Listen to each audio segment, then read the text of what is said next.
ஏக்கு முன்னாடி F, 10th mark கம்மியா இல்லை 12th ஃபெயிலா? கவலையை விடுங்க, ஒரு கையில் கரண்டியோ இன்னொரு கையில் கடாயோ எடுங்க. சென்னை அம்சா ஊரெல்லாம் பரபரப்பாக பேசிக்கிறாங்க. அப்படி என்னதான் இருக்கு சென்னை அம்சால? நானும் தெரிஞ்சுக்கிறேன், நீங்களும் தெரிஞ்சுக்கலாம் வாங்க. அந்த காலேஜோட ஃபெசிலிட்டிஸ் பார்த்தேன், அப்படியே அசந்து போயிட்டேன். மாதம் இல்லை வாரம், அது கூட இல்லை, ஒரு நாளைக்கு 10 ரூபாய். எவ்வளோ? 10 ரூபாய் வரைக்கும் நீங்கள் சம்பாதிக்கலாம். இந்த கோர்ஸு பசங்களுக்கு ரொம்ப யூஸ்ஃபுல்லாக இருக்கும். எப்படின்னு கேட்குறீங்களா? எப்படியோ கல்யாணத்துக்கு அப்புறம் நீங்கள் தான் சமைக்க போகிறீங்க. ஸோ இப்போவே சென்னை அம்சாவுக்கு வாங்க, உங்களை வச்சு வறுத்து எடுக்கிறோம்.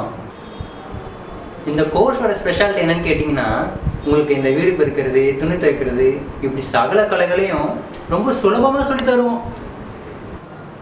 கல்யாண வீடு, சாவு வீடு, இப்படி எல்லா வீட்லேயும் உங்களை படிக்கும் போதே சாவடிப்போம், சமைக்க அனுப்புவோம்.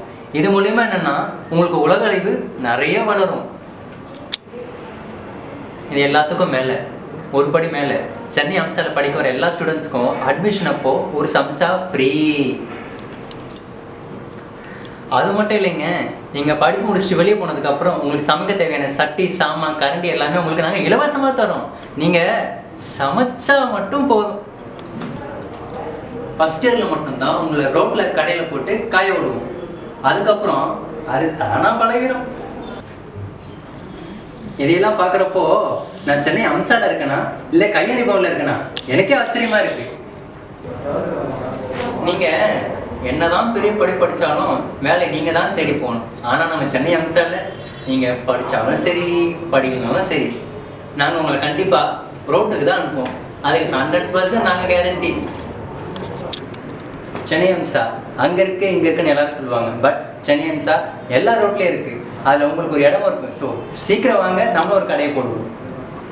ஸோ இப்போ பார்த்தோம்னா சென்னை அம்சாவில் படித்த ஒரு மாணவரோட இப்போ நம்ம பேச போகிறோம். ஸோ சென்னை அம்சா அவர் வாழ்க்கை எப்படி மாற்றிருக்கு அப்படின்றது அவர் மூலியமாக நம்ம கேட்போம். வாங்க சார்.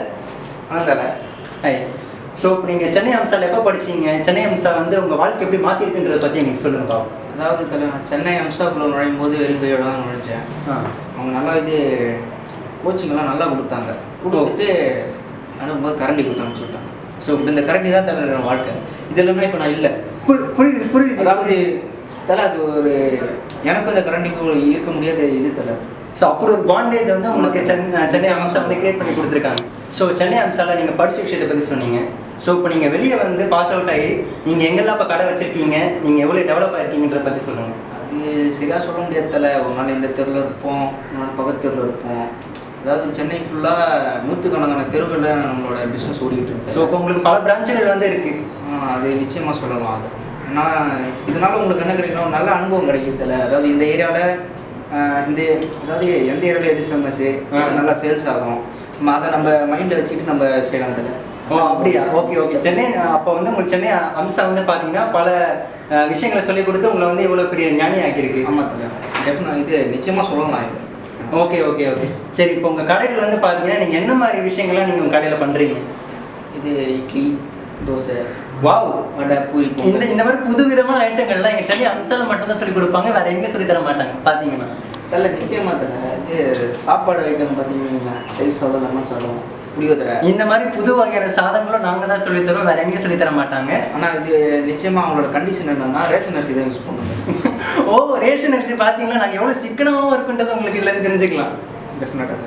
அதாவது இது வந்து ஒரு பப்ளிக் ஒரு அவேர்னஸாக இதை எடுத்து வைக்கிறாங்க. ரேஷன் அரிசி வந்து கடத்துறாங்க நம்ம நாட்டிலே நம்ம யூஸ் பண்ணிக்கிறோம். பார்த்தீங்களா, இந்த மாதிரியான விஷயங்கள்லாம் வந்து பார்த்தீங்கன்னா சென்னை அம்சாவில் மட்டும்தான் நடக்கும். ஸோ சீக்கிரமாக வந்து ஜாயின் பண்ணுங்க. இவரை மாதிரி நீங்கள் ஒரு தொழிலதிபர் ஆகணும்.